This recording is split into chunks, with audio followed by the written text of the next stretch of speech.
Nej, men de opført. Er den i fokus? Jo, det er fordi, der er et eller andet beautyfilter, vi skal have af. Er der det? Men jeg ved ikke, hvad det er. Nå, vi er kommet frem til Gili nu. Og her skal vi være... Vi skal hjem på den næste uge. Vi skal ikke hjem.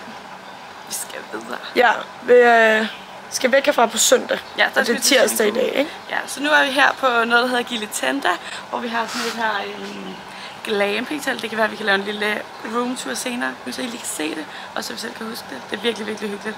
Og vi kom i går. Med hestevogn. Man må kun cykle eller køre hestevogn. Ja, der er ikke noget sådan transport ud over det. Det kan vi godt lide. Så vi har lavet nogle cykler her, og så skete der sådan en lille forandring i går for os begge to. Jeg ved ikke, om I kan se. Vi har fået klippet hår. Ja, så det er dejligt. Det er rigtig dejligt. Det er så skønt. Ja, men nu skal vi helt sikkert have noget mad. Jeg er virkelig, virkelig sulten. Ja, det skal vi. Så det tager et kvarter at cykle eller et eller andet, så det er meget fint. Og så tror vi kan ligge på stranden tæt på der, hvor vi skal spise. Ja, den står på stranddag i dag. Stranddag og afslapningsdag. I går fik vi også købt en tanning oil. Ja, så det skal vi i dag. Det bliver virkelig dejligt. Sunkist. Ja, så det er bare lækkert. Så vi ses. Bang, bang, bang.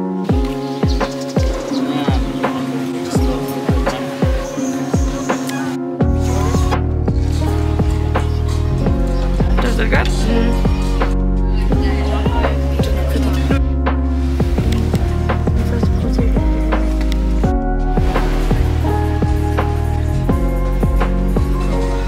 Lidt hvor du da det er.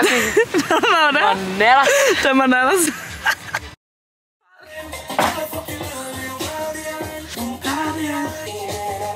Ja, så. Hello guys. Vi har gjort os klar nu. Vi har været på stranden hele dagen. Og hygget og solet. Det var bare dagen, der går fucking stærkt. Dagen er fløjet afsted. Altså, lige pludselig så lå vi på stranden, og så var klokken 5-6 stykker. Ja. Og vi var sådan, what-agtigt. Klokken den er nu 20. Ej, tror du, jeg skal så binde den op? Jeg vil binde. Nu er vi ready. Giv en taske med. Jeg tænker også, jeg gør i dag.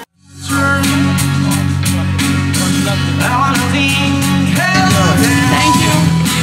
Jeg får bare lige en isbjørn. Rigtig børnet. Og det var det, vi fik til dimissionen. Der fik vi i 9. klasse. Der er en voksen dame derovre. Der var bare blitter på tøjet. Ja, ja, der er faktisk en, der har fået blitter på tøjet. Jeg ved ikke, om man kan se den.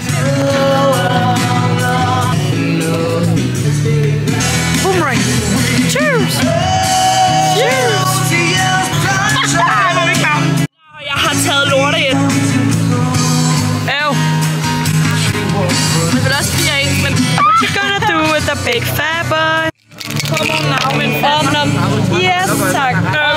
Madam, så tager jeg lige fik 20 her. Hvorfor bliver jeg isbjørn? Hvorfor synger de den op? Hvis du synger den, skal jeg synge godt. Tror du, de synger tegne? Har jeg 2 par? Nej, jeg kan simpelthen ikke sætte den her drink seriøst. 1 par, 3 par, men ikke 2 par. Okay. Okay, grine, altså. Der er virkelig meget alvorligt. Har du lige tænkt på, hvis man får børn, ikke? Ja. Så hvis man får lidt krabber. Yes, der er Royal! Royal, du! Hvor er det vigtigt. Når du skriver ned, når jeg glemmer min her. Oh my god. Har jeg 3 par? Ja, det har du. Du har alle parerne. Og ja. Ej, hvorfor brugte jeg ikke chancen på den? Nej, du? Nej, jeg har lavet 1 par. Jeg tror, jeg brugte chancen. Min kutita. Min kokita. Jeg ved ikke, hvad det gør. Det er så sjovt. Det er bare løgn. Pas på ham, han er lidt mærkelig. Han spurgte, om vi godt kunne de store ting. Watch out, girl. Ej, det var altså en 5'er. Er det nulrende rigtigt? Nej, 5'er. Ej, jeg ved ikke, jeg skulle finde på at snyde med det. Det ved du godt, ikke? Jeg kunne ikke finde på at snyde. Det gør jeg heller ikke. Nej. Jeg gør det ikke. Du snyder ikke? Jeg snyder ikke. Jeg gør det. Det lyder som nogen, der snyder, når vi sidder på den diskussion. Yes! Ja, tak. Hvor er du fed. Hvor er du fed. Ej, du har dem alle sammen. Ja. Skab du vildt i den her runde. Jeg har brugt alle de dårlige. Kom i god viser. Åh, min god.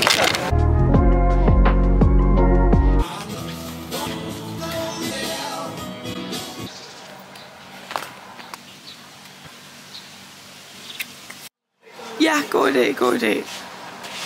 Det er også varmt lige nu, ikke? Jeg tror, det er nærmest det tidspunkt, det er varmest på. Sådan meget højt i dag. Det er det jo hver dag, kan man sige. Ja, men i dag står den på øhop. Ja. Men vi skal lige ned til Suka først og snakke med ham. Så det bliver rigtig godt ned der, hvor vi spiser morgenmad. Jeg troede, jeg mente, at det var i dag, vi skulle hoppe på den der båd. Så. Ja, så var sådan, det kan vi ikke. Nej, vi skal ned til Suka. Det aftalte vi med ham i går. Og lige få aftalt noget med en båd i forhold. Det er jo rimelig fedt. Det vil vi gerne. Så nu skal vi skulle vi også lige forlænge cyklerne. Så vi kan have dem i længere tid. Ja, det er jo nemlig meget dejligt. Og vi glæder os allerede rigtig meget til den iskaffe, Suka laver nede på sin café. Den smager den fra kaffebaren. Er det ham, der har ved? Nej, han bor her, tror jeg. Tryk godt, man må trykke på den. Der står sådan lidt halvt åben. Ja, YouTube. Hun er så sød. Meget. Nej. Min god guitar. Jeg sveder så meget. Så er der ikke, der skal have gulerod. Det er der. I værdig fælde. Og det er den her iskaffe, der smager af den, vi får derhjemme på vores kaffebar.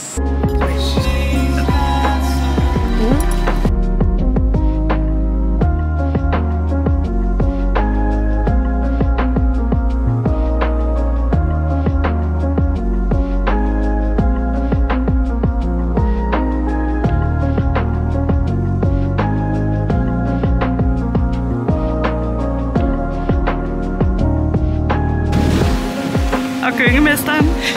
Muslingemesteren og gyngemesteren. Hvad er det, han?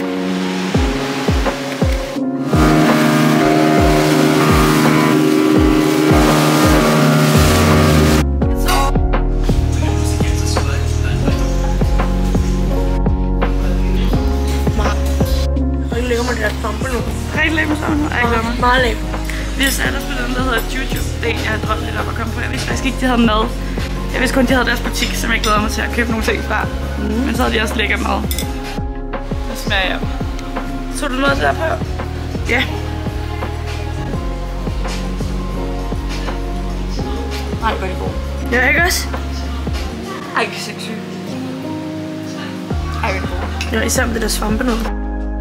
De er i hvert fald blevet. Vi har fået vasket vores tøj her, og sådan der, de folder trusserne, som man aldrig har set nogen folde trusser før.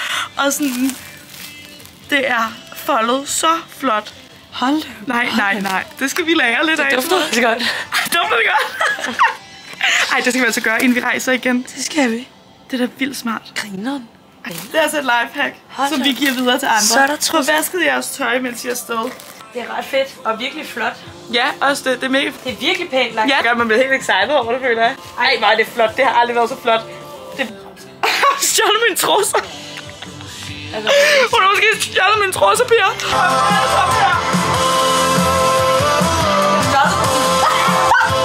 Take my breath away. Jeg tænkte lige, vi laver en lille roomtour her af vores første sted på Gili. Både så vi selv kan huske det, men også så, at I kan se det. Det er i hvert fald et mega dejligt sted, og det hedder Gili Tender. Lyset er så virkelig mærkeligt. Vi ved ikke, om vi kommer til at lave en eller anden indstilling, eller om det er bare fordi, at det er så lyst herude. Vi kan ikke finde ud af det. Det her udefra, og udsigten ud til poolen her. Fucking lækker. Rigtig skønt. Virkelig dejligt. Så har man lige, vi har lige lidt håndklæder og sådan lidt ting. En lille terrasse, der er rigtig lækker. Kommer vi ind her i vores Gili Tender. Så har vi vores dejlige seng, vores firlægger. Peace out. Og så herover der har man lidt hul om hej. Vi har lagt lidt snacks herned, og så har man faktisk også et lille køleskab hernede. Der er sådan en lille fryser, der har vi en lille vodka i. Vi har lige smidt lidt hul om hej. Så har vi vores ting og sager herover. Simpelthen rigtig smukt. Så har vi vores natbord. Det er nogle af de skaller, jeg har fundet i dag. Der er jo ikke så mange. Kommer man videre ud? Hvad er det? Hvad er det? Ej, jeg kan ikke blive nysgerrig. Siger du det bagefter? Nej, det var spørgsmål også. Lækker seng. Jeg synes faktisk, det er en god seng at sove i. Det synes jeg også. Virkelig lækkert. Der har vi min juju-ting. Min juju-ting her på tidligere i dag. Ja, man falder hurtigt i søvn i den. Nå, og så her kommer vi til badeværelset. Det er helt klart vores y-sted her. Ej, men det er jo så lækkert med det bad der. Det er jo et ægte Bali-bad, kalder vi det. Her har vi lige vores håndklæder der roder lidt. En stige til lidt håndklæder. Og så herover er vores spejl. Det er så det eneste spejl, der er her. Det er det eneste vi har snakket om, som der mangler. Det er et outfit-spejl, for det er det eneste spejl, der er her. Så det er lidt svært at se hele ens outfit. Men så er det godt, at vi kan være hinandens spejle. Ja, og så er der lidt forskelligt her. Vi har vores egne forskellige ting og sager. Vi har jo også lavet vores egen parfume.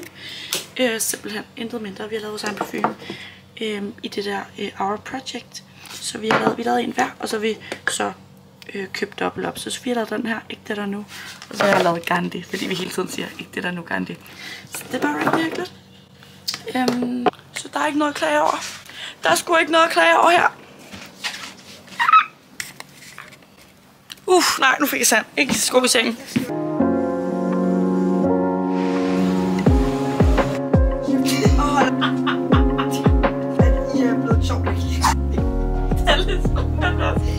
Men det er ikke noget formål. Det er ikke noget formål overhovedet. Det er hvad jeg får.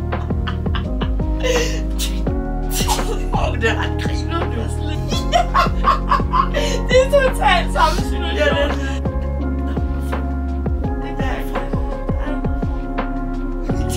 Det er ikke det er sjovt. Synes du?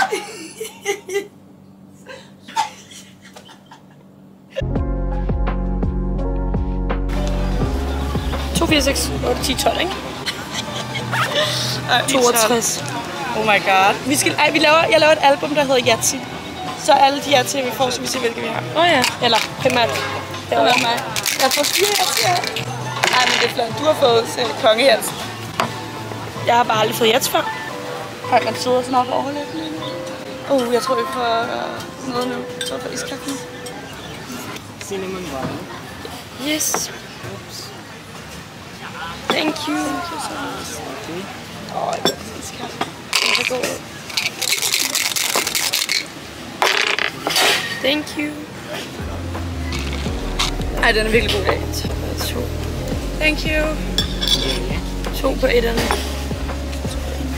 Heldigvis etterne kan man lige klare, hvis man får det. Ja, det var ikke den værste. Jo. Og jeg har hus, ikke? Nej, det har du ikke. Havde jeg ikke? Nej. Havde jeg ikke været lidt hus? Nej. Nå, pis. Det er ikke nok at ved.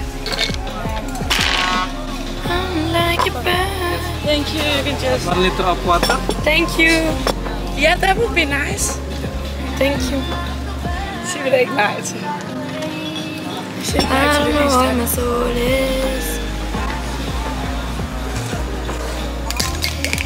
En royaler. Jeg tror også chancen i sidst. Damn. Men det er godt et par, hvis du gør det. Jeg tager bare et par på 10. Hold da. Thank you. Så der op nogle wild farver. Det var et hus på 24, ikke? Jo. Den her, den er også bravende god. Den er virkelig godt. Jeg havde bare en lidt funny farve. Altså, som i dag aldrig været så varmt. Ej, det er ekstra varmt i dag. En stor stretch. Ej, men i dag er det ekstra varmt. Vi har det meget varmt, så nu har vi købt en masse lækkert. Vi har købt iskaffe og mad og vand og smoothie og vi har sat os lidt i skyggen. De andre dage har vi gerne vil sidde i solen, men det kan man ikke rigtig i dag. Det er alt for varmt til det. Og vi sidder samme sted, som vi også spiser mormor de andre dage. Ja. Det er bare det bedste sted. Banyan tree. Jeg tror også mad kommer. Thank you. Jeg slår lige færdig. Yes, thank you. Sorry. No, it's okay. Thank you so much. Det er bare også, der godt kan lide mad. Det skal I ikke tænke på. Jeg sagde det var aftensmad for alle pengene. Ja. Så det er en meget hot dag i dag, men vi nyder det. Får noget mad og hygger. Ja. Indtil vi kan tjekke ind på vores hostel. Vi siger farvel til vores dejlige Gilitenda. Det har vi godt nok været glade for. Vi havde lyst til at blive der. Oh my god, får jeg en Yatzy igen? Jeg tror lige. Men jeg har 4'erne, har jeg ikke det? Eller det har jeg måske ikke. Vi har tjekket ud af Gilitenda. Det var virkelig godt. Det kan vi virkelig godt anbefale. Ja, det må man sige. Og vi kunne sagtens finde på at tage tilbage dertil på et tidspunkt. Men nu skal vi på hostel i dag. Og det glæder vi så også rigtig meget til. Det skal jeg tror, det bliver ret grineren. Vi har i hvert fald fået det anbefalet. Ja, ret sjovt. Så nu hygger vi bare. Så det er også dejligt. God vandmelon. Første aften på Mad Monkey. Ej. Rigtig glad for Mad Monkey allerede. Meget hyggeligt. Vi har allerede fået lidt at drikke. slukker lyset, så Ja. kommer animals. Klar til en god aften. Ja, let's get Cheers fucked for a up. good night. Cheers.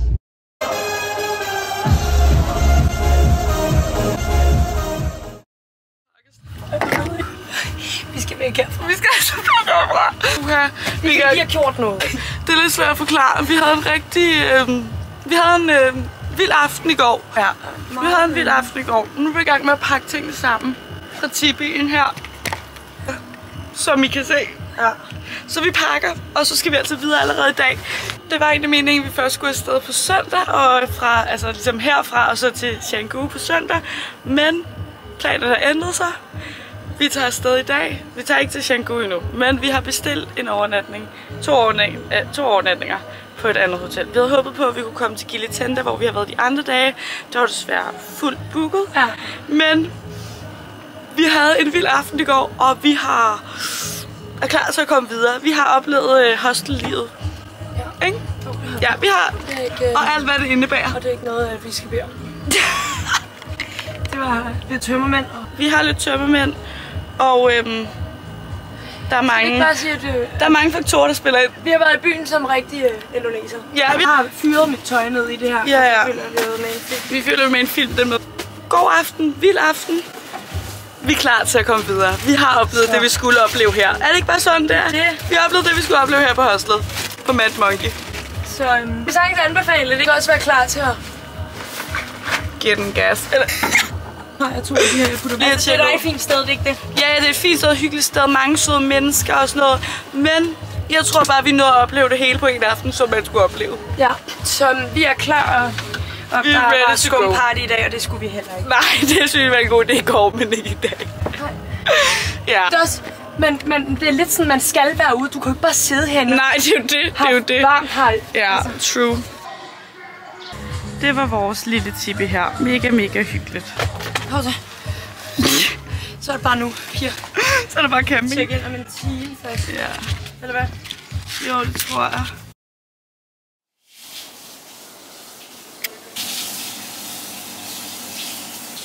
Det er rigtig dejligt. Vi er rigtig glade. Ej, det er virkelig lækkert. Så vi er kommet frem til vores nye værelse, vores lille hus her, vores lille crib. Og det er rigtig, rigtig, rigtig dejligt. Ja. Så det var den helt rigtige beslutning at skifte. Vi er meget glade. Det her, og det var ikke fordi, altså det var jo mega sjovt, og det var et mega fedt sted på Mad Monkey. Men man skal også være til det. Man skal også være til det der hostel life. Og det var mega fedt, og vi havde en mega wild og grineren aften. Men vi har også oplevet det. Så vi var klar til at check out og komme videre. Vi er bare rigtig glade for. Meget glade for. Det it's very lovely. Come now. Så ingen hate på Mad Monkey. Man skal bare være til det. Ja, præcis. Det er det eneste. Ingen hate. Det var sjovt. Vi holdt i hvert fald en fest. Det var vel helt sikkert. Men nu er vi også klar til, at festen den var forbi. Ja, det var vi. Man har det også lidt dårligt i dag. Ja. Lidt stramt. Men vi har det godt, og alt er godt nu. Vi er glade. Yes, det er vi. Så vi skal bare slappe af i det. Gøre lige, hvad vi har lyst til. Det gør vi jo alle dage. Jeg skal købe nye klip. Ja, vi tænker lige at relax lidt, og så tage ud lidt.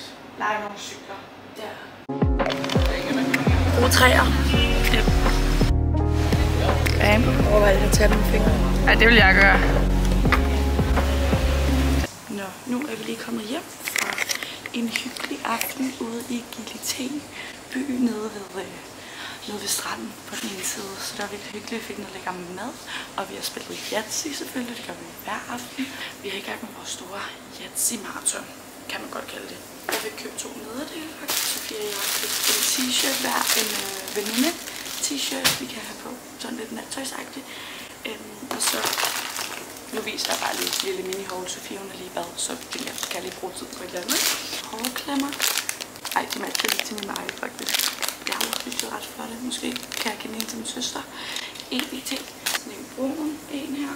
Og så også en hørnede, det er også flot. Også fordi jeg fik også købt nogle andre t-shirts og et par klipklapper og sådan lidt. Og nu vil vi lægge os her i vores dejlige seng. Så vi tænker, at vi skal se noget film. at aftenen står på film i dag. Hyggeaften, og så skal vi op i morgen klokken 9, hvor vi skal ud og snorkle. Så det bliver mega sjovt. Det glæder vi os til. Vi har heller ikke snorklet endnu, så det bliver godt. Så, girlies and boys. Vi har faktisk sidste hele dag på Gilly i dag.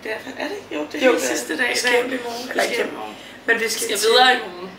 Chango? Ja, vi skal Chango i morgen.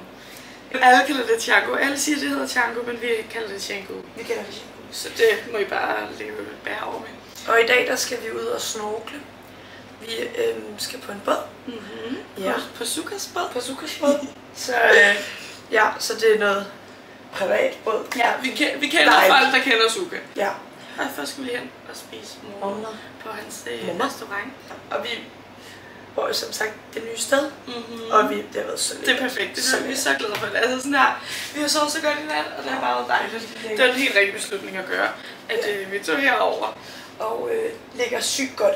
Ja, det ligger røvgodt til den café og havn. Det tager seriøst 2 minutter. Ja, det er det. Det tager 2 minutter at komme derud. Vi skal ud og bade i dag, vi skal ud og snorkle i dag. Det bliver lækkert. Det er så lækkert. Og så lader vi kameraet blive her, fordi vi tør ikke, at der skal ske noget med det ude på båden. Nu har vi mistet et kamera til en festival i New York før. Så vi passer lidt på den her gang, så der bliver nok nogle klip fra telefonen forresten. Ja, det gør der. Men så nu skal vi afsted. Have noget kaffe. Ja, kaffe. Iskaffe afsted. Og så er vi bare mega rich. Og vi har Yatzy, Rødetøj, solcreme. Og så, ja. Husk jer selv derude. Det er meget vigtigt. Hævet skam.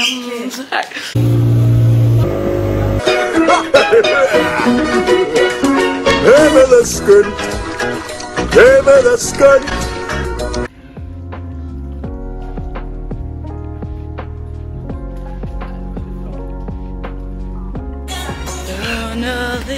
Det er bare det, som du tænker på. Det er typisk dig, Frida. Og så vil han ikke være, men så finder han ud af, at han ikke godt vil være. Og så tager han det kan godt være. Vi må bare prøve at spørge ham, jo. Det burde han. Det er bare burhan, Pia. Ej, jeg synes ikke, det skal være sådan. Ja, okay. Sådan der, nu kan man ikke se. Men den skal sidde sammen, altså ikke sådan her. Nej, det er ikke så flot.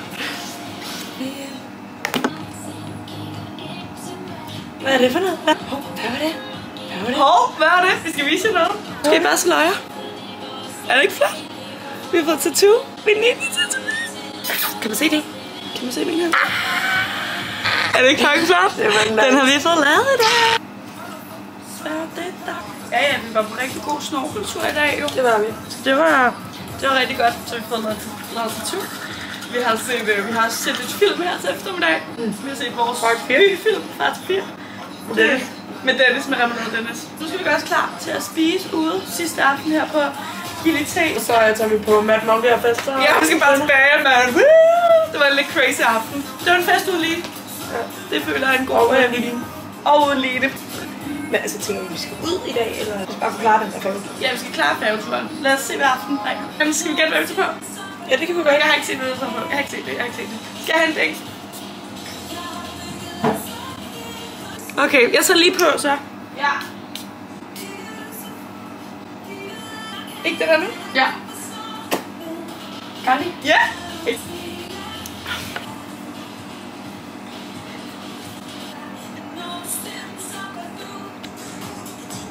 Hold da op.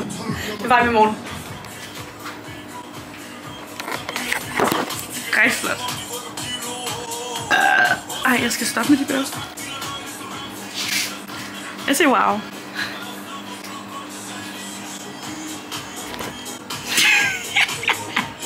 Det ligner det. Nej, det gør det ikke. Det ligner det ikke. Så er vi bare ready. Jeg skal finde noget godt mad, ikke? Jo. Jeg vil godt drikke en god drink. Ja. Jeg vil godt spille Uno. Ej, skal vi ikke tage Uno og Yatzy med?